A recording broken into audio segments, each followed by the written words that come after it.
thanks. Yeah, I wasn't sure just because Saturdays are kind of usually busy for me, but yeah, it's good time really. I'll probably have to leave in like an hour though, but I I don't. think we're live now. We shouldn't be live yet. I Uh, thought I saw it. Oh, it says Just live now. Oh yeah, I can hear myself. Hi YouTube. oh, okay. Um, that's a little startling because I shouldn't. Okay, interesting. Uh, It uh, seems like we're also a little bit quieter than you are, oh, I can hear everyone good. or maybe it's hard to tell because of the difference between Discord. uh, okay, how about that? Hmm. Still sounding good. Okay, I'll test how I sound, I guess. sounds good. Yeah, I didn't think that I was going to start the stream so. It still sounds a little bit quieter, especially compared to you. Okay, here I'll turn myself down. Uh,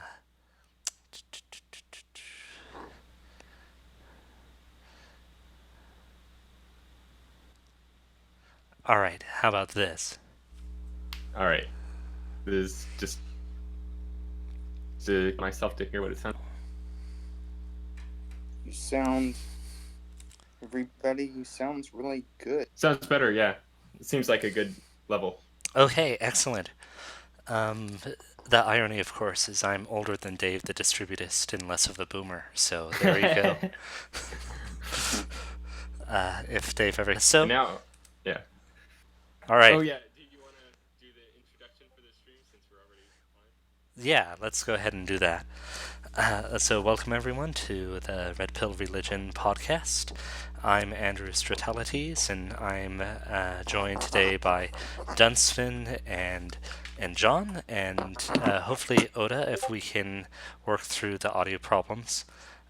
I'll be working on that in the sort of the background.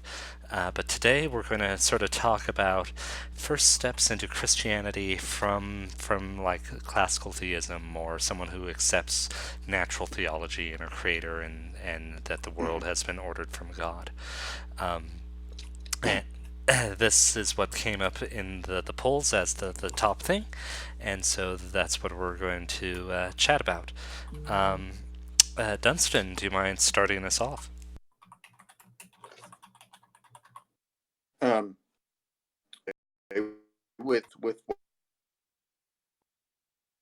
Basically, what would you tell someone who believes in God and that there's a creator but doesn't believe in Christianity yet?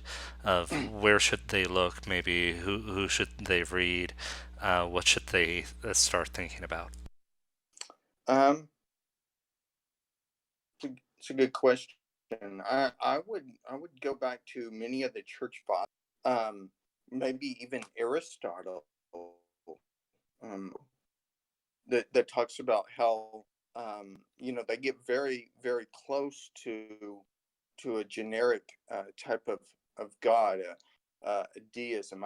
I would also present some of the traditional arguments for the existence of God, like the cosmological argument. I would be honest with them and say that they've had lots of criticisms, but I would also tell them that all those criticisms have been rebutted by countless philosophers and theologians and other thinkers throughout the ages.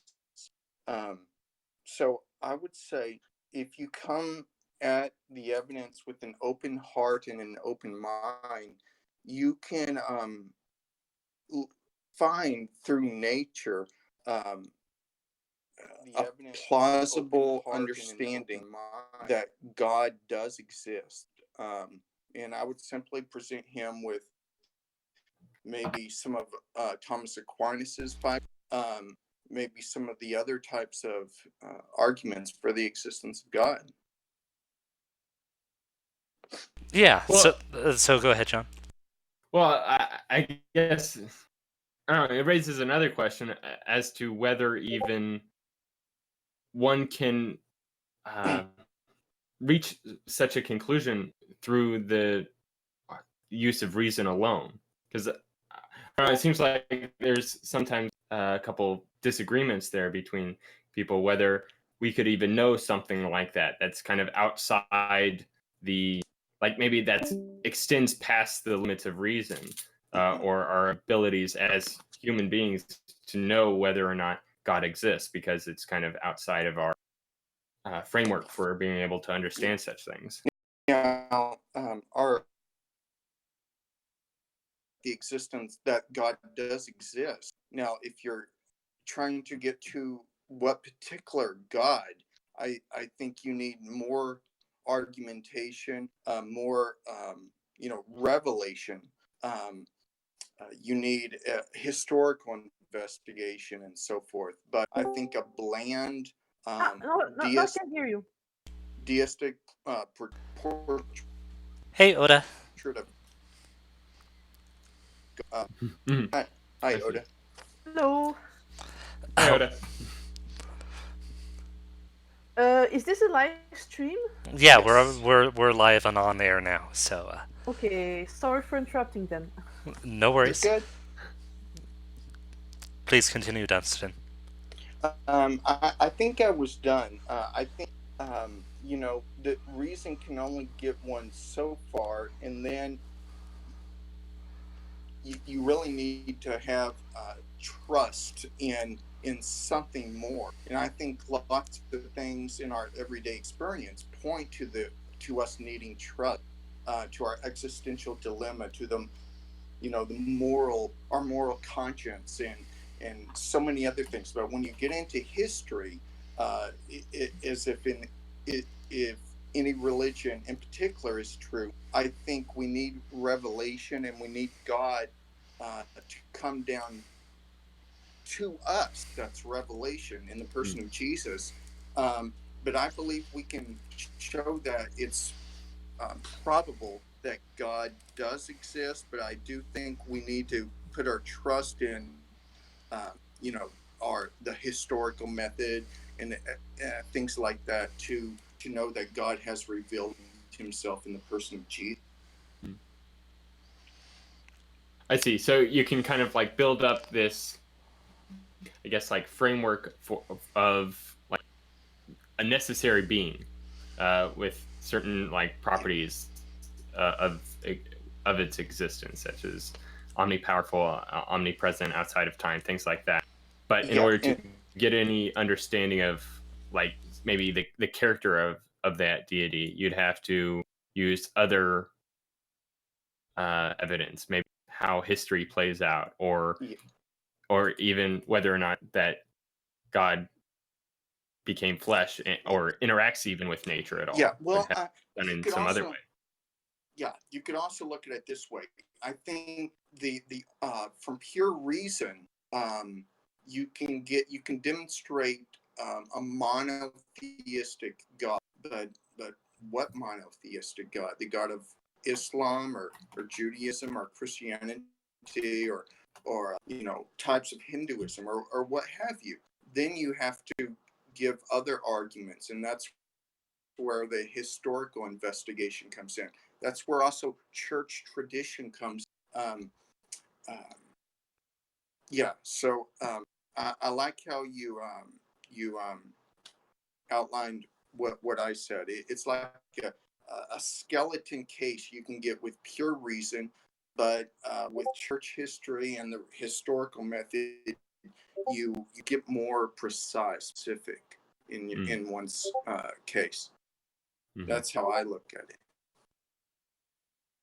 Andrew? Sure, and I basically agree with all the stuff you said. The key thing is once, and I apologize for the background noise, but once you get to the point where you're discussing which concept of God is correct, you have to look at issues like what is the nature of being human, and those types of things. And if God is benevolent and all good and all these other things, why is there so much evil in the world, and what's the answer to that, as well as what is the connection between us and our reason, or our ability to know things and know God, creation, and God himself. And then this gives us some key questions to ask the live options of religions that we have available, right? Of, well, why is there evil in the world? And actually, Christianity and Islam have very different answers to that.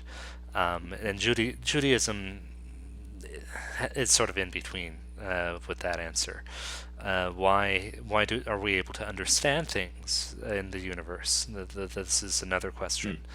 And I think that's sort of the key thing. At least that was the key thing in my journey to Christianity as a mature adult after my agnosticism, was these answers to the fundamental questions of the human condition, and that Christianity actually attempted and provided a much more complete answer to these things than like classical theism or paganism or Islam or even Judaism, in my opinion.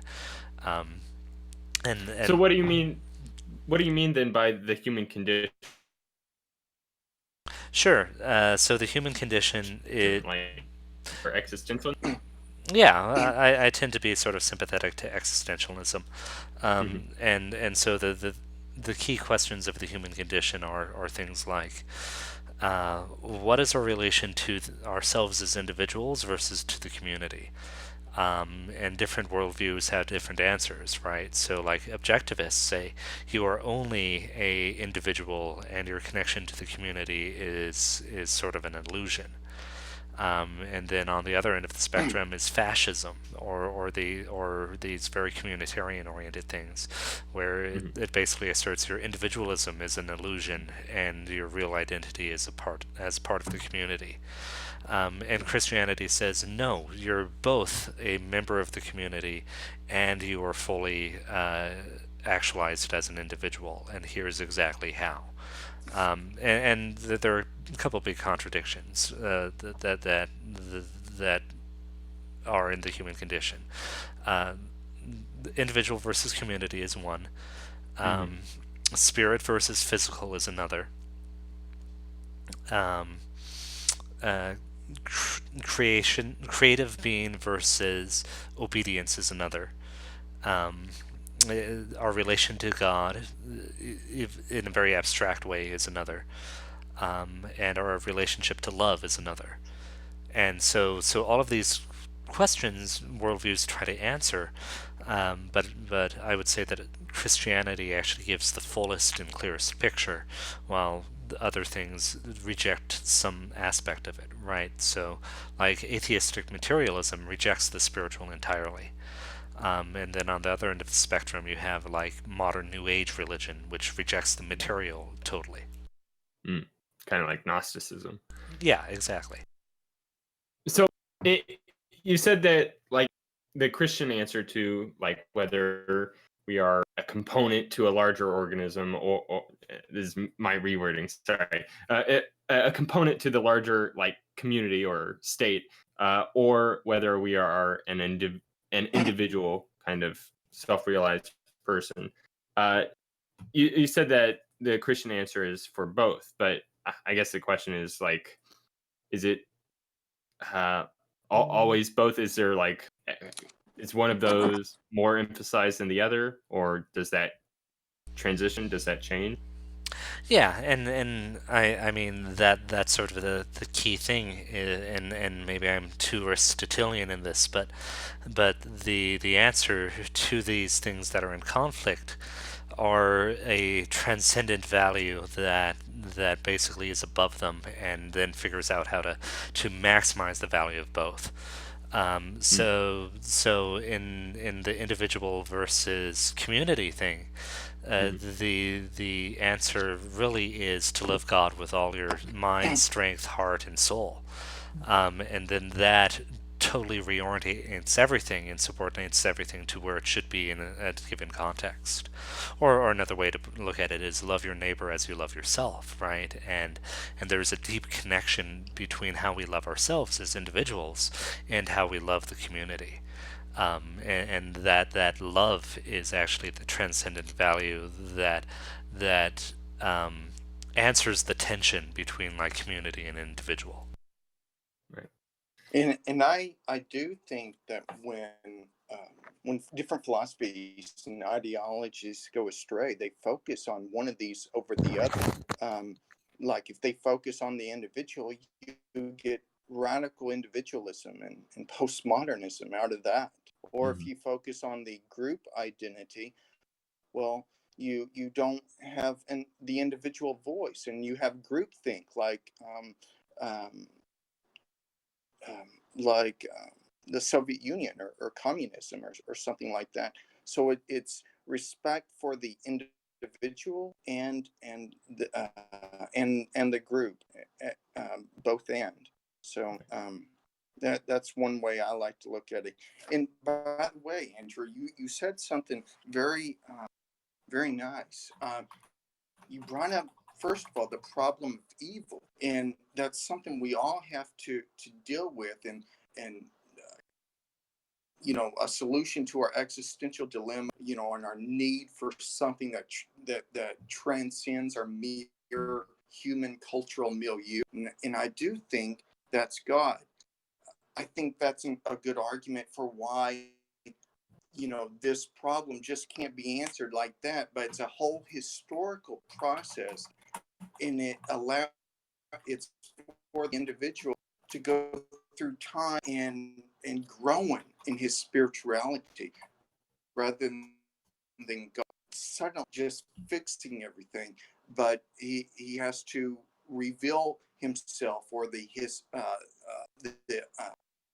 theology through a process or a progression. I think you believe that a lot of Christians, including myself, believe in something called progressive theology. So that's why, for example, God did not teach Moses calculus or some advanced type of mathematics. He wasn't ready. God accommodated himself to human limitations. And through the historical process, we learn things, and it's because of theology. We learn things like science and how that developed in the scholastic era, and then to the 17th and 18th century. We learn the first universities come about, but we simply weren't ready for everything for God to reveal everything to Moses. All of that would have been gibberish. So,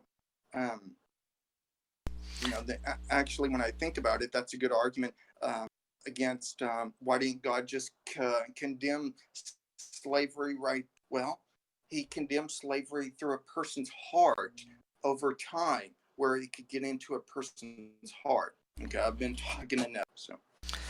Yeah, and I think that's a key point, is that in the system of special revelation of Abrahamic faiths, especially Christianity and Judaism, God makes himself known in history, as opposed to the abstraction of the Stoic God or other things. And they get close in some sense, but they don't have the specifics, and that's sort of the great controversy to the philosophical schools, was that Judaism had a God who was active in history and had a chosen people, and in Christianity capstones that with a God who incarnates in history himself, and in a particular time and space and with a particular person. And the answer there is it really deeply connects to our human nature, because we exist in history and we can't be separate from it. We're all individuals, and we all have an ontological existence as spiritual beings or abstract beings, but we're stuck in history. And so, to answer that, to have a relationship with God, you actually need a God who does interact in history in a particular way, which opens it to one of the histories of Revelation.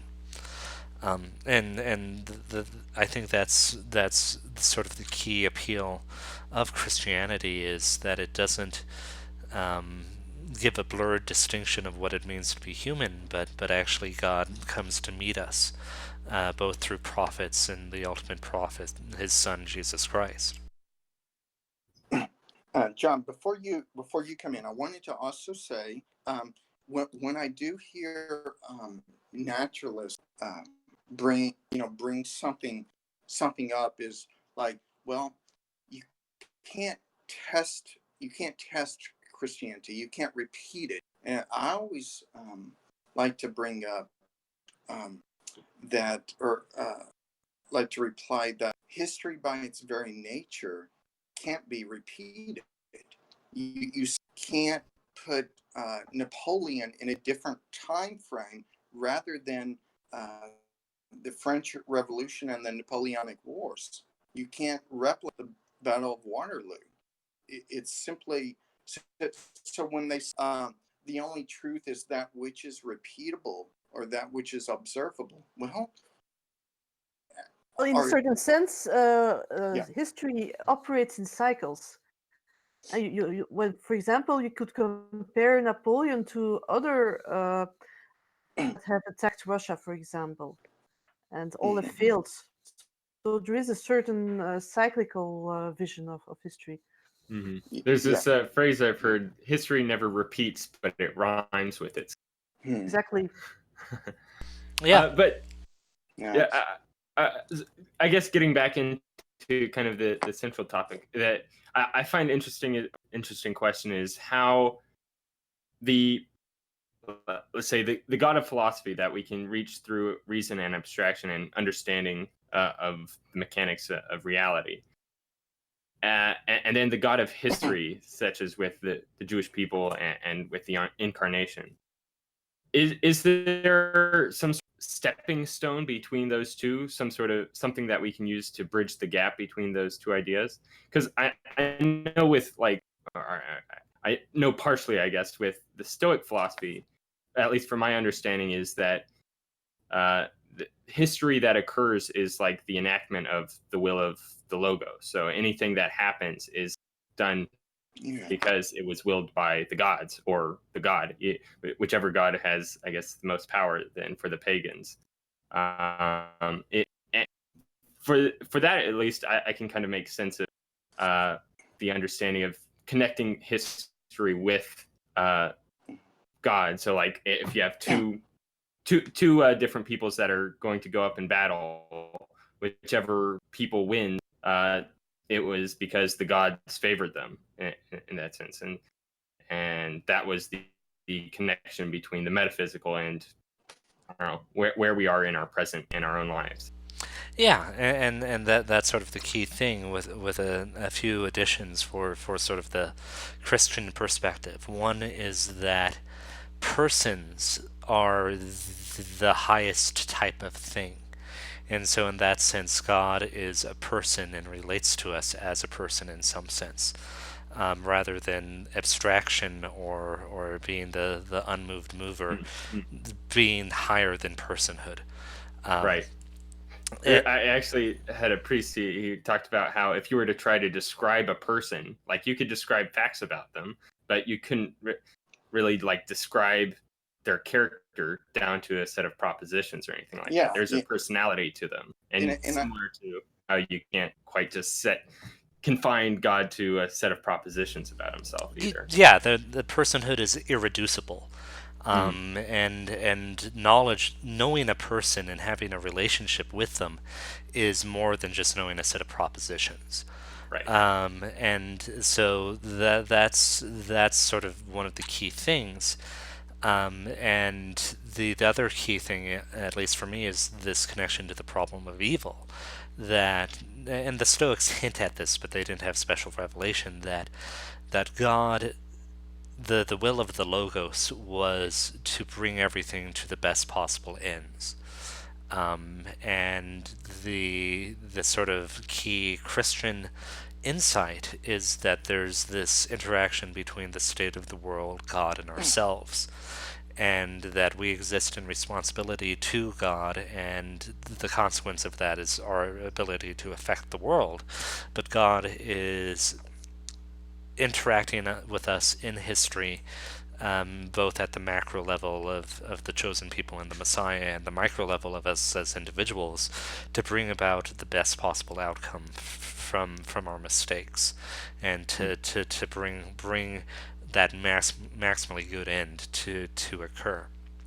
And that means that the the the the logic there is that to choose good as a free will and to engage with God gladly is a higher good than to just be passively receptive of the goodness that occurs. And this is sort of the deep connection that that there is a activity that we engage in by engaging in the Christian life that actually helps God, or that enables grace to flow, or to take that secondary causation. And the Stoics would assert it too, but the Stoics didn't have they didn't grapple with evil in the exact same sense that we did, or let because the Stoics would assert that it's entirely possible and reasonable for God to engage in special revelation, but they didn't have that until basically Paul came to Greece. So what is the Christian answer then to why evil occurs, or what we perceive to be evil? That God permits it because the human moral freedom and responsibility is a greater good than the possibility of causing evil. And that there is that the tension between good and evil will actually bring forth even greater good than the evil that exists. And basically the analogies that we have are like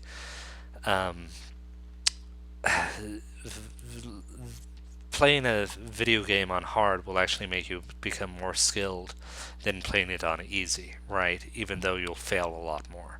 And failing sucks and it's painful, but in the end, you'll actually be stronger. And the strength you have through that training is what's the good, not the individual experiences. Also, you can't love God or your neighbor if you aren't free. That nails it. No, it's one is. Love has to be a voluntary act. Exactly. So in order for love to exist, there has to be the capacity to, I guess, do things that would not That would not be loving. For example, if there isn't any evil, you can't choose any good either. Right. If everything is good, you're just a puppet, and God is not a puppeteer. God wants you to take an initiative as an individual. Yeah. When you look at the story of Lazarus, doorstep of this rich man had a choice to help Lazarus, but he didn't. If he hadn't had a choice, he wouldn't have been a free man and wouldn't have had the possibility to be a Christian or not. Yeah. I'd go. I'll push that a little farther and say that without the freedom to make moral choices, moral goods can't exist at all. A puppet that does what the puppeteer says isn't actually doing anything moral, good or evil. It's only when a free agent chooses to do good does moral good actually exist. Now, okay, so my thing that I've kind of used as my, I guess, I don't know. Well, the thing I always turn to whenever I think about the problem of evil is in Genesis chapter 50, verse 20, where after Joseph has been uh, sold off into slavery and then became like right-hand man to the Pharaoh and saved Israel and all his brothers from starvation. Let's see, verse 20, it says, "As for you, you meant evil against me, but God meant it for good, to bring it about that many people should be kept alive as they are today." Even what we perceive as evil in the moment will be turned over for good by God.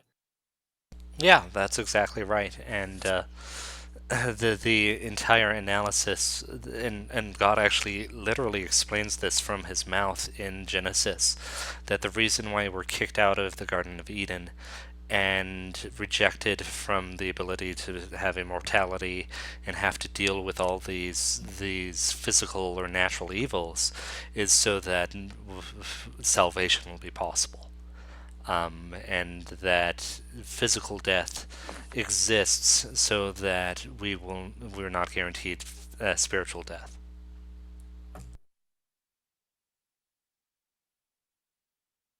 Go ahead, Doug. Well, I'm thinking about it. Of course, Leibniz said this, that this is the greatest, we're living in the greatest of all possible worlds.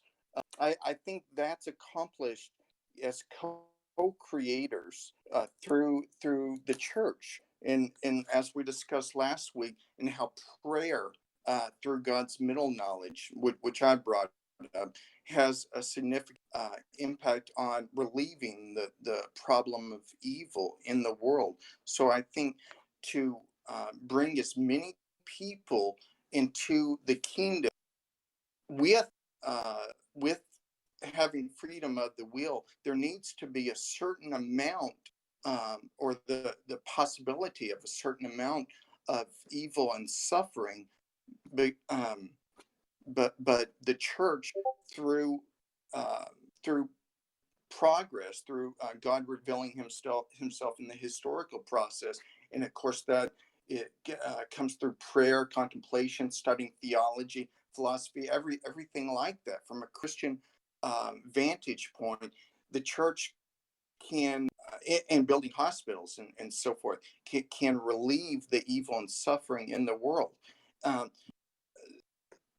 the naturalist who says that the amount of evil and suffering shows that it's probable that God doesn't exist is not really coming to grips with, maybe this is the greatest, with people having freedom of the will, that can be accomplished, and it's through people, the church, relieving that suffering. That's why I think the book of Job, God's explanation to Job, who are you, mere man, to yeah, I I think the problem of evil is multifaceted. To answer that, it may be hundreds of years for one thing, one act of kindness from a person, uh, one prayer offering in a subsummation. So the atheist or the naturalist is looking at this short-sightedly, and we're in no epistemic position to question the existence of God simply because of the amount of evil in the world. Yeah, and the I think that's a key part, and I forget the exact stories in the Bible, but there are examples in the Old Testament of like these women seducing these men to have a child, and engaging in these really morally ambiguous or even wrongful acts, but they're in the line of like David and Christ, and if they hadn't done those things, the seed would not have been preserved for Christ to come through and for all of that good to come out of it. So yeah, I think you're exactly right that's sort of a matter of faith and an answer that Christianity gives to the problem of evil. We've got a few questions in the chat. One is, did God eventually teach calculus? And the other is, how does God meet us today? So, since we know calculus now, God clearly had taught us eventually through natural revelation through Newton. And I guess the answer I would give to God, does God meet us today, or how does God meet us today, in a variety of ways. It depends entirely where we're at. Some people with direct spiritual and mystical experience, some people with reasons, some people with modern day prophets, some people with just the love of a neighbor or a friend or a relative, and others through the beauty of liturgy and so on and so forth. So a vast multitude of exact ways does God meet us. Yeah, and also, Andrew, for something to be true or good in itself, the Greeks had an understanding. It had to be there was something about the good of something, the beautiful, and the truth of something. Um, so look at the church, the sacraments. There's so many things.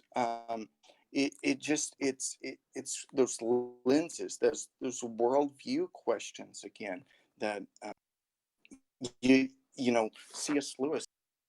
I can see. I forgot the quote, but it's because of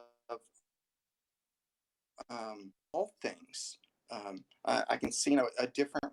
Um, anyway, I just wanted to add to your superb. Mm-hmm.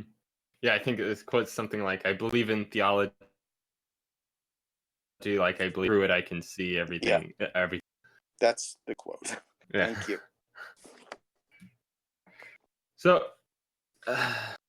there's the other thing too, I guess, while we're on the broad topic of natural theology, of the fact that there are other religions that also use the same types of arguments to support themselves. Like I think the Kalam cosmological argument was originally used in, I guess, a lot, and many other philosophers following from Aristotle, providing their reasonings for their belief in God. Does the fact that there are, like, as Christians, we have a very different conception of God as Muslims, just being Trinitarian. But it is the fact that the cosmological argument works both for them as well as for us indicate that is a faulty argument?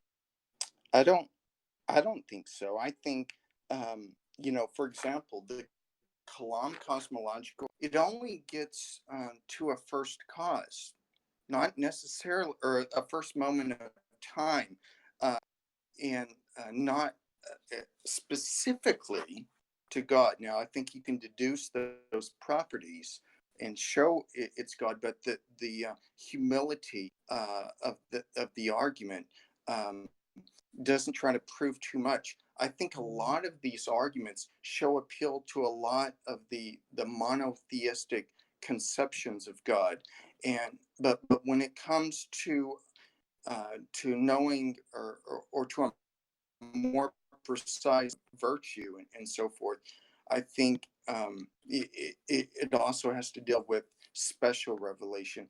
For example, the Christian virtues or the virtues communicated and enunciated through the church and their understanding as compared to Islam or the Quran and how it understands God as, an occasional, a very occasionalistic, that is no relation to his creation, but God does things on a whim or by willing it. Unlike Christianity and Judaism's understanding of secondary causation, but when you look into history, Islam teaches things that Christians simply. I mean, even if I wasn't a Christian, I would find it very hard to be a Muslim because they deny the crucifixion of Jesus, and no New Testament scholar denies that. But there's different things, but I think I'm done. Right. And actually, I wanted to question you, Andrew, because I think like you actually got in not hot water, but some controversy on Twitter for saying something like Christianity and Islam do in fact worship the same God. Yeah, so and I'll try to use an analogy, right? So let's say that um, we hear in the news or rumors that there's actually Spider-Man in New York City, right? And so one of the controversies is whether Spider-Man actually exists. And so, arguments are made, and John Jameson, I think that's the name of the character, who's the he Peter runs. Parker. Yeah, he's his boss, and he hates Spider-Man, and he thinks he's a menace. He would agree with the Spider-Man fan club that Spider-Man exists, and they would use the same evidence that we have video of him, or blah blah blah.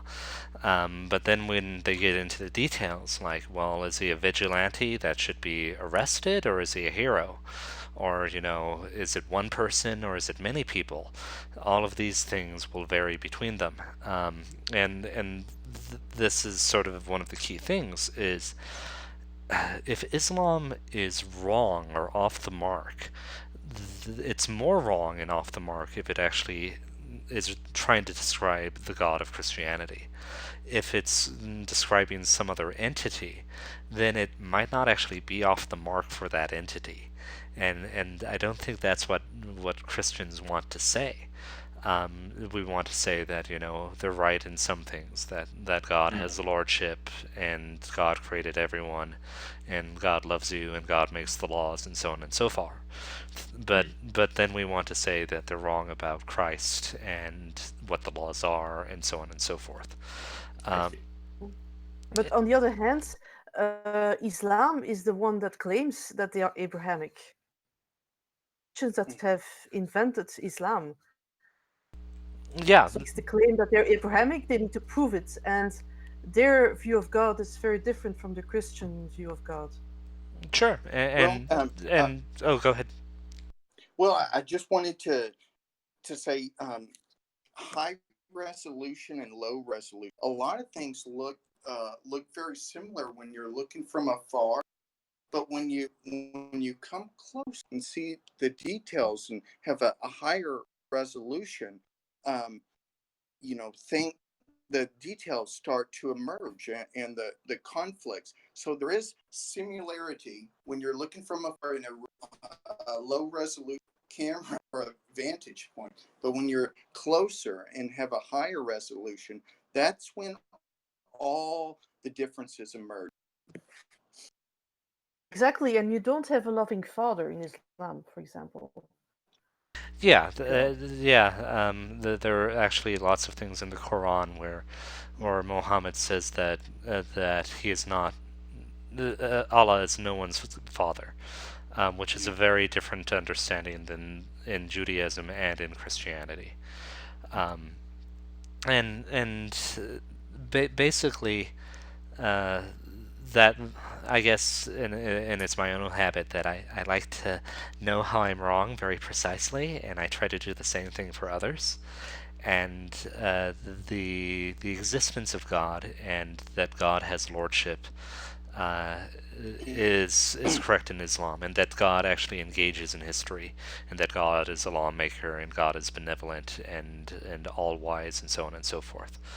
And the tension comes into in some sense, the theology is a separate issue to what should these nations of Christendom, or what once was Christendom, do with Islam, and what is the detente that we want to have? Who's in charge? Who's the magistrate? What law tradition is in charge? So on and so forth. And the big problem with Islam, in parts of the United States, like Minnesota and in Europe, is they're not willing to flex or negotiate in the same way that like Orthodox Judaism is. And Orthodox Judaism is like, okay, the state of New York is in charge of criminal matters, but we want to run our own civil courts where we can like give fines or file for divorce or whatever. And the worst thing that can happen is you get like a civil fine, or you get exiled from the community. That's how the Amish do it. But the Sharia courts oftentimes seem to be sort of the pivot in the door to get more and more, and you know, this is going to be very contentious, and we have to figure out how we're going to do it, and part of it, at least in the United States, is roughly half of our population, including a lot of our leaders, have forgotten that we have our own law tradition that we should follow, which is English common law. And you know, it's a very elaborate, rigorous system, just like the Napoleonic systems of continental Europe. And they're not compatible with either Orthodox Jewish criminal law or Islamic criminal law. And that's a big issue. Also, there is no separation between religion and state in Islam. Yeah. And that's a problem. Because if you accept Sharia, you accept like a parallel justice system. It's not something you can accept in a democratic state. Yeah, not at least the ways we run things. Yeah, that's right. That's absolutely right. And also, their understanding of revelation in the Quran is more of law. It's more of dictation. Our understanding in Christianity, at least for most Christians, is inspired. Men were inspired by God to write these things down, inspired by the Holy Spirit. In our understanding has progressed through with church tradition and so forth. They're not as theologically sophisticated in my opinion. It doesn't give God wiggle room to work within the human capabilities, and I don't really think it's a realistic viewpoint, but that's why there's so much conflict in our there's such a gulf, a wide gulf in our understanding of things between Christianity and Islam. Yeah, and that's actually a key thing that we should talk about, is that Christianity, as far as I know, is the only predominant worldview that makes a strong distinction between profane things in the sense of like day-to-day or sort of dirty or not important, not holy or secular, and the sacred or holy. And this comes down to actually Christ, give to Caesar what is Caesar and God what is God. And we don't have a specific law tradition. Christians instead tend to baptize and correct the law systems that existed beforehand. Like that's what happened with the Roman law system. The first quote-unquote Christian law system in the Roman Empire was the old Roman laws, and all they added was a theological preface to it, explaining why it's important for Christians to have just laws and follow them. And that's the thing with Islam to a very great extent, and Judaism to a lesser extent, is that they're law traditions. And roughly speaking in Christian language, their understanding of the logos is actually a law system that is created rather than a person. In Christianity, the logos is a person. And so we don't have direct laws, but we have a system to determine whether laws are good or bad. And this comes down to interesting things like even in the Inquisition, the church would determine whether or not you were guilty, but it wouldn't determine what punishment. And that was delegated to the secular authority. And the church couldn't kill anybody without the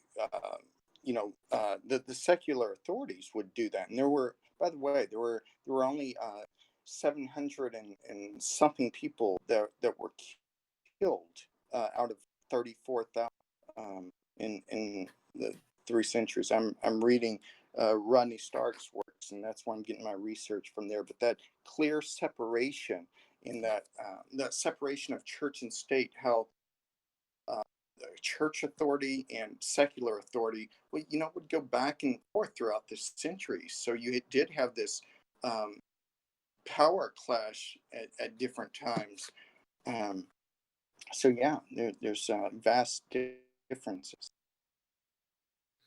It's really enlightening to recognize the difference then between kind of the Judaic conception of like morality and the logos as law, similar for Islam, because that makes sense for how they have the no distinction between the sacred and the profane, because like even how we drink, wash our hands, wipe our feet, things like that, these are all kind of like unchanging eternal truths that we are to abide by and to continue doing so.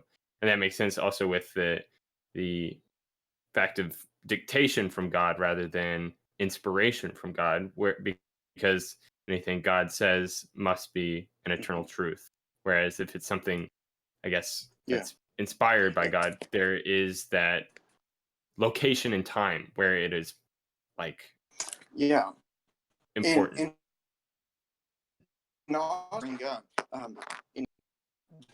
The only proper Quran is in Arabic, and you need to learn Arabic, or you should learn Arabic to really that is Allah's word.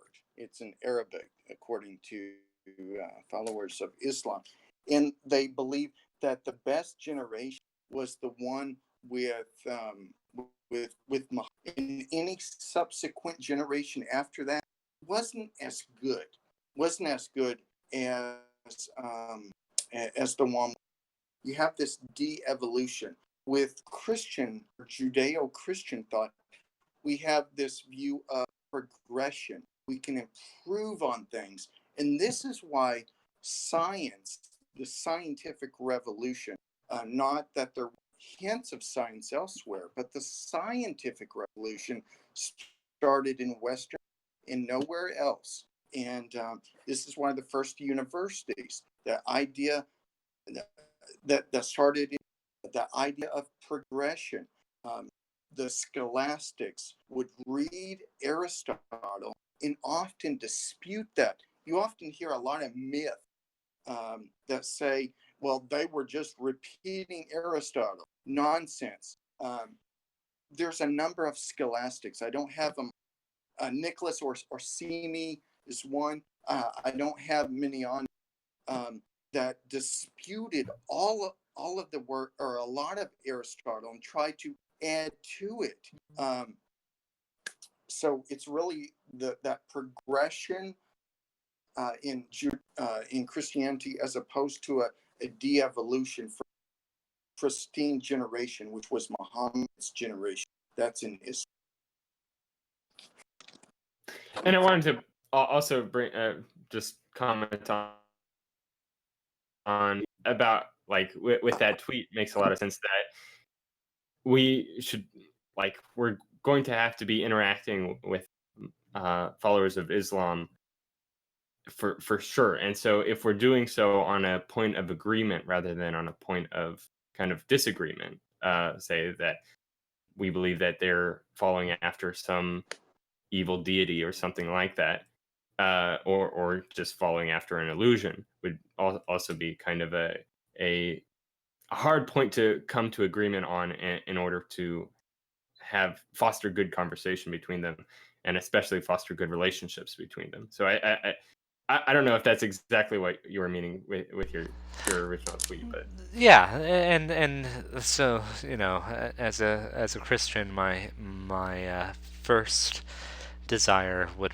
be for everyone who's a Muslim to get to know Jesus Christ as God incarnate and convert. So that's the ideal. The second is, I think practically we need some sort of relatively strong cultural separation.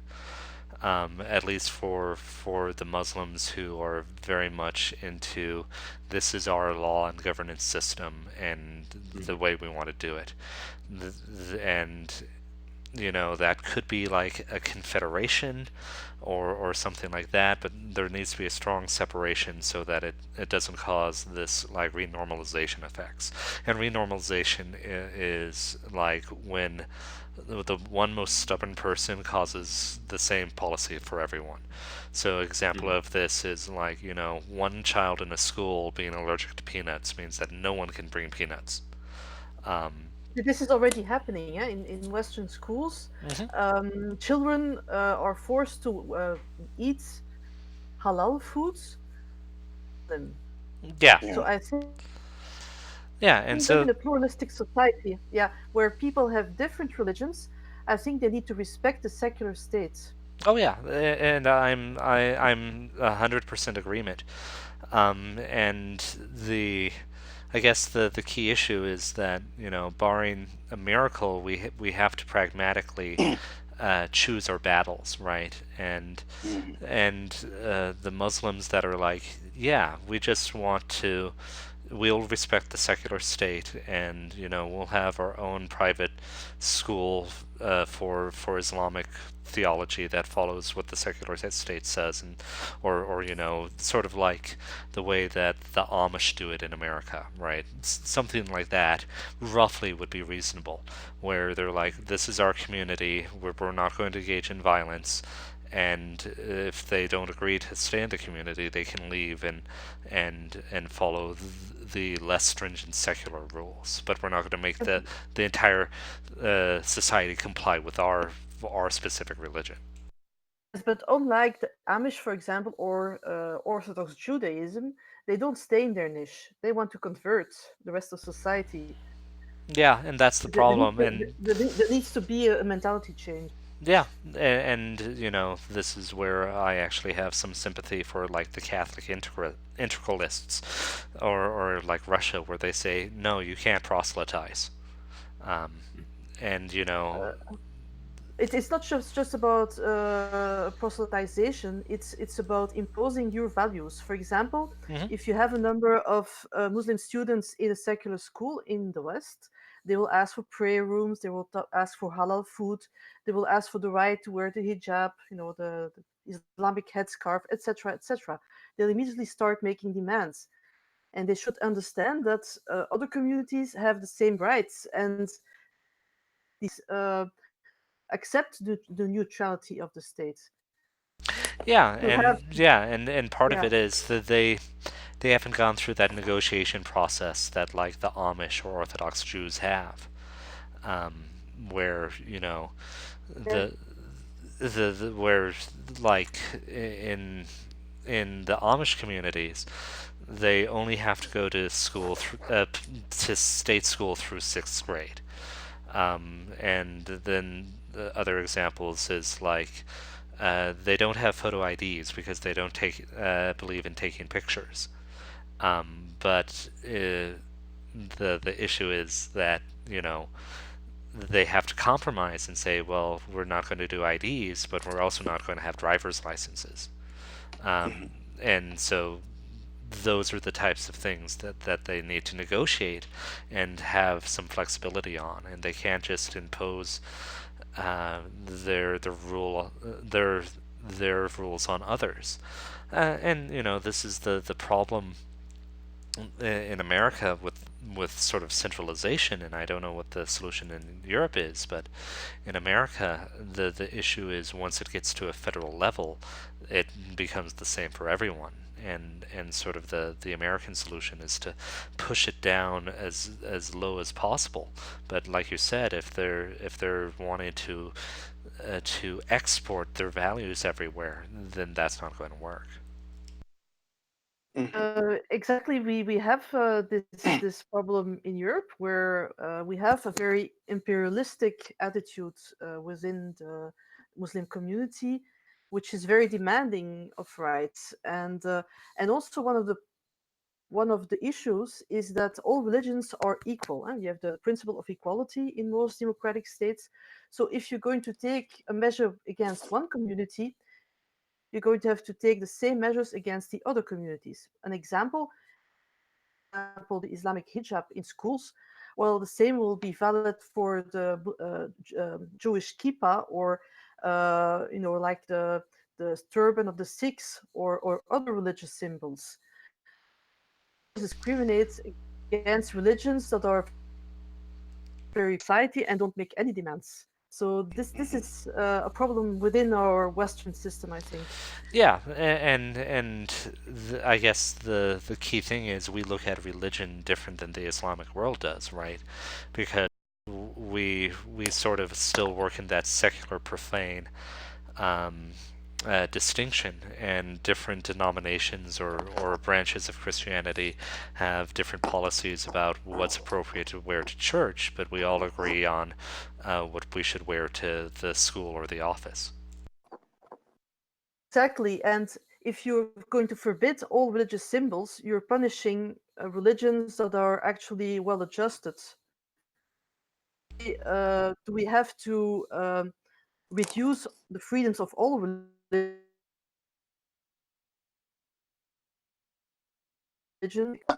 I wanted to, Andrew, you mentioned something at the very first of this podcast. We were talking about the importance of the individual.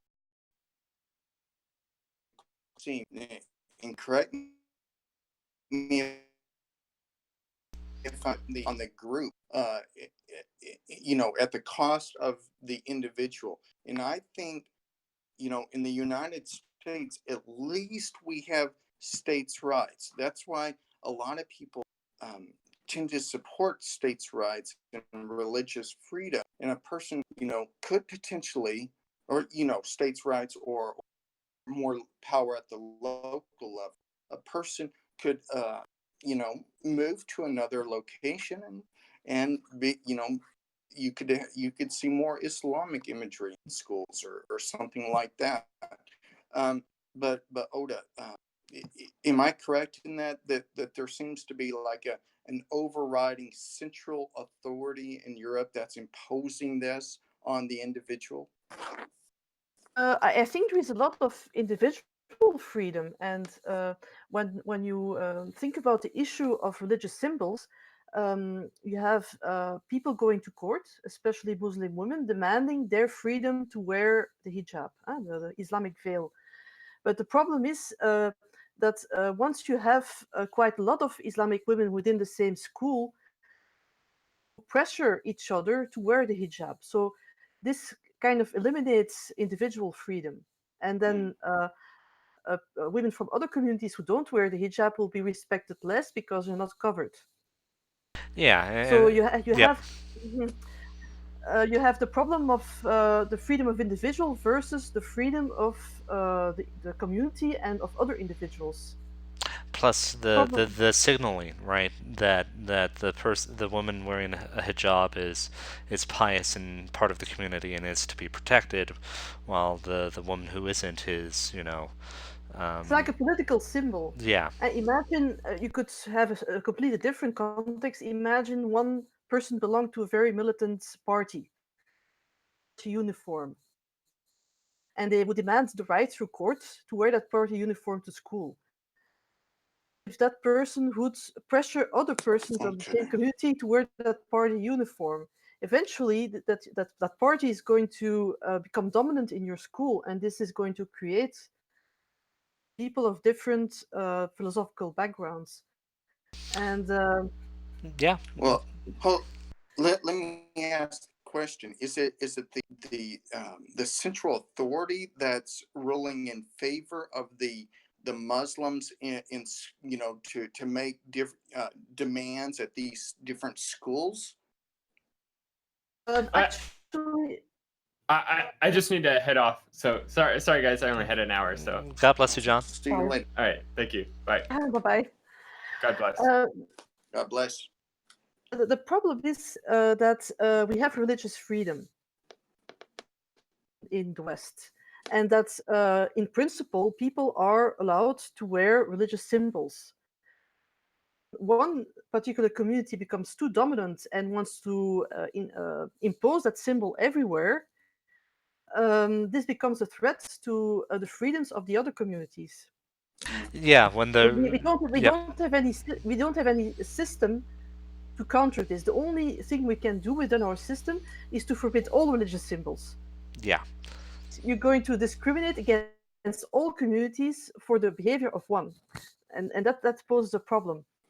Well, I think that's why I think local communities should have more power and not have to bow down to the whims of a lawsuit or something from a 3 or 4 individuals. But You can get in real Yes, trouble by wearing a cross necklace at a workplace, and that's just here in the U.S. and that's just absurd. that is absurd. Yes, I understand it in a certain sense, although I don't think Christianity is really a very dominant religion that imposes itself everywhere. But the problem is about the rights of the others, different opinion. And especially in a school environment or a work environment, you don't want one particular group to impose itself, I think, because this also opens the door to atheism, because they're going to say, well, we don't want any religion. Mm-hmm. Religions are negative, and they take advantage of some certain behaviors among some communities to say, well, all religion is bad, so religion needs to go.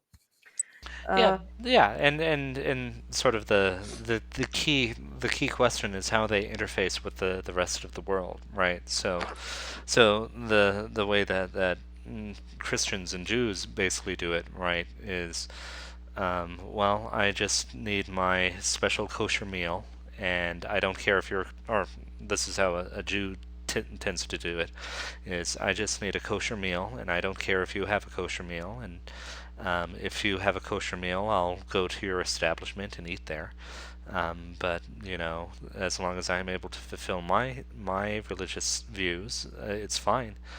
And the issue is what the effect on the outsiders is, basically, and that's sort of the key thing is um, the the the rule is um, is intolerant, actually. The like you were saying, that once some women wear the hijab, all of them will have to wear the hijab, and once that happens, all the women not wearing hijabs will be treated as, will be disrespected by both men and women who come from the Muslim society.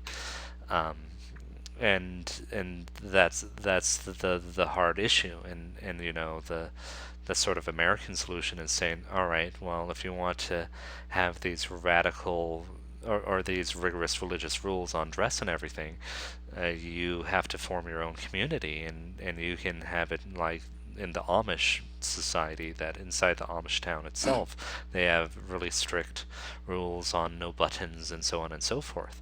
But they can't impose that on the outside secular world. And that's not happening, and I don't know if Islam is capable of changing in that way, at least with the off the boat immigrants. The other issue is that just like Islam considers everything holy or everything a religious matter, the really strong secularists in the West consider everything a state or everything a secular matter, and they have this sort of weird alliance because they're blind to each other and don't realize that they're not natural allies. At least they shouldn't be. And it's a hard problem that I don't think we'll be able to solve, but it's been a really good discussion, and I really appreciate very it. Good. And I think before we go, since we and I do hope we can end this, because it's been about an hour, but I hope we can end it with a prayer, a pretty substantial prayer, because we forgot. I can't believe it. We forgot to open up with a prayer at the beginning. Oh yes, we did. So, Oda, do you have any ending thoughts? Hello? Hello? I can't hear you anymore. You can't hear? No, I can hear you again. Sorry, there was an interruption apparently. Okay. I think we could pray the Lord's Prayer. Yeah, that sounds If good that to is me. alright with you. Sure. Okay. Yeah. Oda, do you mind leading us, and we'll just pray on mute while you do it for our broadcasters, or would you prefer I do it? Go ahead and do it, since you're the leader of this conversation. Okay. Yeah. Congratulations, by the way, being the lead and showing for everybody. Well, thank you. Let's go ahead and end this with a prayer of the Lord's Prayer. Our Father, who art in heaven, hallowed be thy name. Thy kingdom come, thy will be done, on earth as it is in heaven. Give us this day our daily bread, and forgive us our trespasses, as we forgive those who trespass against us. And lead us not into temptation, but deliver us from evil. For thine is the kingdom, and the power, and the glory, forever and ever. Amen. God bless. God bless you guys. I really appreciate the very sharp conversation, and to all our listeners, tune in next week when we will have another open podcast. God bless. Thank you. And God bless you. Bye for now. Hi, guys.